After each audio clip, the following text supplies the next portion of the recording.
Koothuparamba Thokkilangadi prince and princess English medium school 29ാം annual day വിപുലമായ പരിപാടികളോടെ സംഘടിപ്പിച്ചു. എക്സ്റ്റസി 25 എന്ന പേരിലാണ് പരിപാടി സംഘടിപ്പിച്ചത്. ദേശീയ അധ്യാപക അവാർഡ് ജേതാവും റിട്ടയർഡ് പ്രിൻസിപ്പളുമായ എം ഹരീന്ദ്രൻ ഉദ്ഘാടനം ചെയ്തു.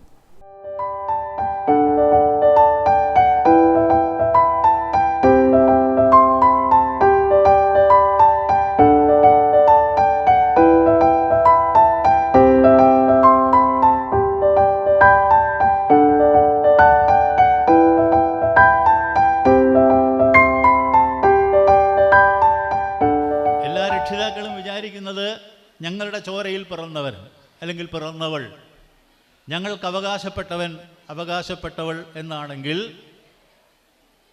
It's A wrong concept. അതൊരു തെറ്റായ ധാരണയാണ്. ജിബ്രാൻ പറഞ്ഞു, കുട്ടികൾ ആരും നിങ്ങളുടെ കുട്ടികളല്ല, അത് ദൈവത്തിൻ്റെ കുട്ടികളാണ്. ദൈവത്തിന് അവകാശപ്പെട്ടതാണ്. കാരണം ഓരോ കുട്ടിയും ജനിക്കുന്നത് വ്യത്യസ്തമായ സിദ്ധികളോടുകൂടിയാണ്. പക്ഷേ നമ്മൾ രക്ഷിതാക്കൾ സ്നേഹക്കൂടുതൽ കൊണ്ടാണ് നമ്മൾ ചെയ്യുന്നത്. ഈ ബോൺസായി മരങ്ങൾ എന്ന് പറയുന്ന ഒരു ഒരു ഒരു അലങ്കാര ചെടിയുണ്ട്. ജപ്പാൻകാരാണത് കണ്ടുപിടിച്ചത്. ചൈനക്കാർക്കും അതിൽ പങ്കുണ്ട്. വലിയ മരമായി വളരാൻ സാധ്യതയുള്ള മരങ്ങളെ അതിൻ്റെ വളരാൻ സാധ്യതയുള്ള കൊമ്പുകളൊക്കെ വെട്ടിക്കളഞ്ഞ് ഒരിക്കലും മുകളിലേക്ക് ഉയരാൻ കഴിയാതെ അതിനെ ഒരു ചെറിയ ചട്ടിയിലാക്കി അലങ്കാര വസ്തുവാക്കി സ്വീകരണ മുറിയിലൊക്കെ വെക്കുന്നതാണ് ഈ ബോൺസായി മരങ്ങൾ. കൂത്തുപറമ്പ് ഹയർ സെക്കൻഡറി സ്കൂളിൽ നടന്ന ഉദ്ഘാടന ചടങ്ങിൽ PTA പ്രസിഡന്റ് അഞ്ജലി മോഹൻ അധ്യക്ഷനായി. കൂത്തുപറമ്പ് മലയാള കലാനിലയം ഡയറക്ടർ കലാമണ്ഡലം മഹേന്ദ്രൻ മുഖ്യാതിഥിയായി. സ്കൂൾ പ്രധാനാധ്യാപകൻ PM ദിനേശൻ റിപ്പോർട്ട് അവതരിപ്പിച്ചു.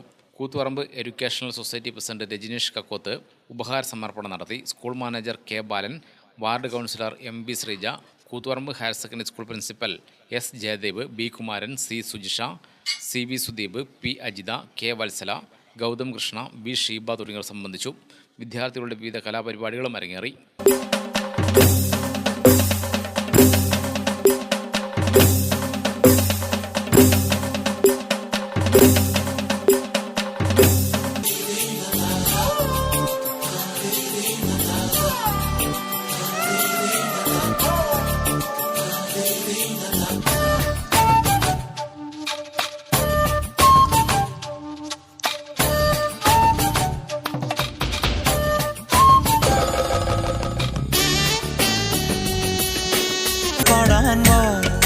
കുട്ടനാടിൻ കൊച്ചു തമ്പുരാട്ടി ഒരു പാട്ട് പാടാൻ വാ.